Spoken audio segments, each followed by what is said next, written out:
I fought against the cartels who traffic in guns and drugs and human beings, who threaten the security of our border and the safety of our communities. You serious?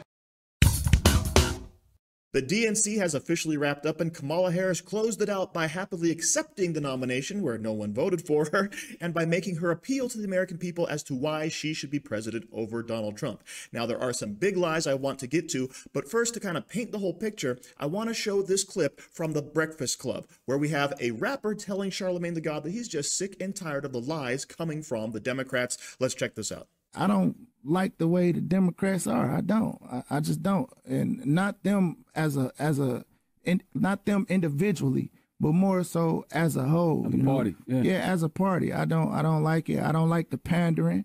I feel like it's extremely disrespectful.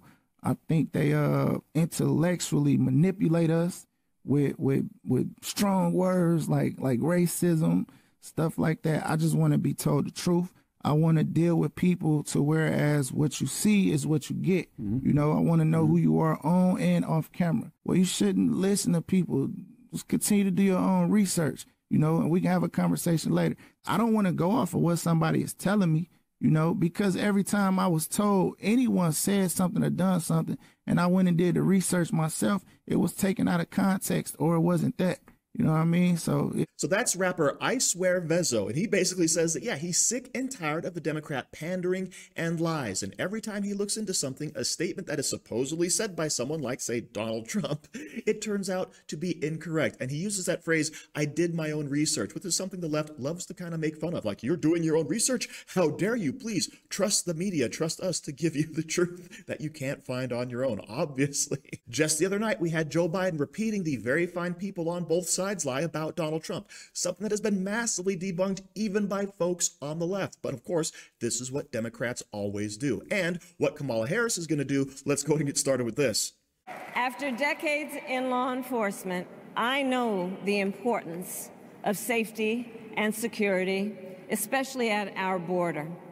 Last year, Joe and I brought together Democrats and conservative Republicans to write the strongest border bill in decades. The Border Patrol endorsed it.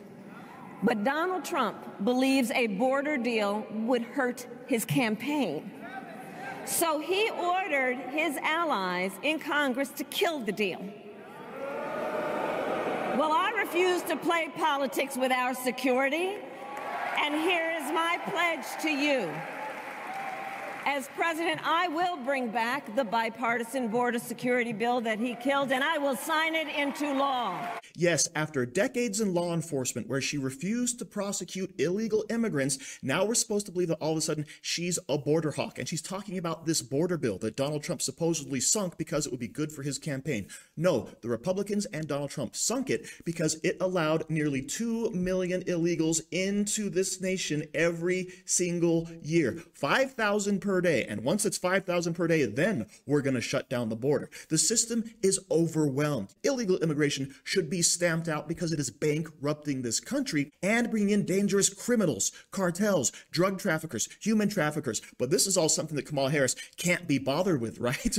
We're all supposed to turn on the blinders and pretend that she wasn't in charge of this for the last 4 years. Pretend that it's not a huge fiasco that is damaging America. Pretend that she's not the one flying in, shipping in illegals all over the nation. That is exactly what her policy has been. But now that she's a candidate somehow for president, oh, trust me, I'm going to fix the problem. Well, why don't you fix it right now, Kamala? Why are you waiting? You had 4 years and you did nothing. Holy crap. But let's keep going. We will provide access to capital for small business owners and entrepreneurs and founders. And we will end America's housing shortage and protect Social Security and Medicare. Now compare that to Donald Trump, because I think everyone here knows he doesn't actually fight for the middle class. He doesn't actually fight for the middle class. Instead, he fights for himself and his billionaire friends. and he will give them another round of tax breaks that will add up to $5 trillion to the national debt. And all the while, he intends to enact what in effect is a national sales tax, call it a Trump tax, that would raise prices on middle-class families by almost $4,000 a year. Well, instead of a Trump tax hike, we will pass a middle-class tax cut that will benefit more than 100 million Americans. Okay, Kamala, apparently Donald Trump has no interest in helping the middle class. But if you look at some interesting stats, Donald Trump over here helped the middle class gain $5,000 over his 4 years as president. Each family's median income rose from $60,000 to $65,000. $5,000 in wages under Donald Trump per family in America. Now, let's juxtapose that with what Biden has done.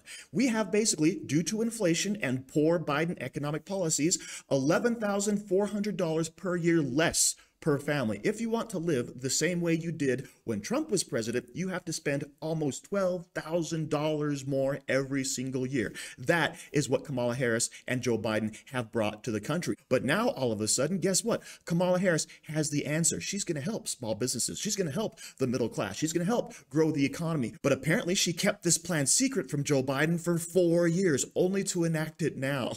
But let's go with the biggest one. Because of Donald Trump. And understand, he is not done. As a part of his agenda, he and his allies would limit access to birth control, ban medication abortion, and enact a nationwide abortion ban with or without Congress. And get this, he plans to create a national anti-abortion coordinator and force states to report on women's miscarriages and abortions.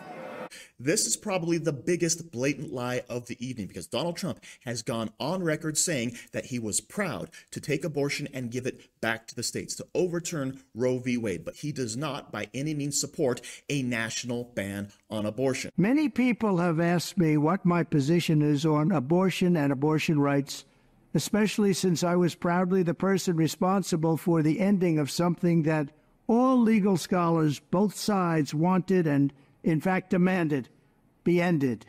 Roe v. Wade. My view is now that we have abortion where everybody wanted it from a legal standpoint, the states will determine by vote or legislation or perhaps both, and whatever they decide must be the law of the land, in this case, the law of the state.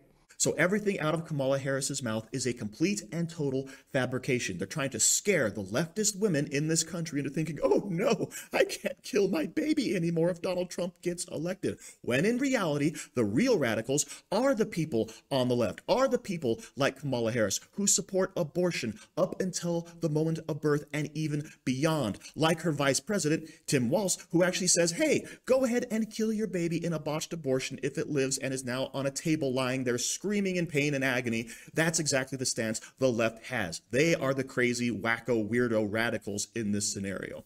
All right, so that's basically the big takeaways that I had from Kamala Harris's speech. A whole bunch of gaslighting, a whole bunch of out-and-out lies and exaggerations. So as usual, thank you for watching. Don't forget to like, share, comment, subscribe, and stay safe out there, people, because they're coming after you.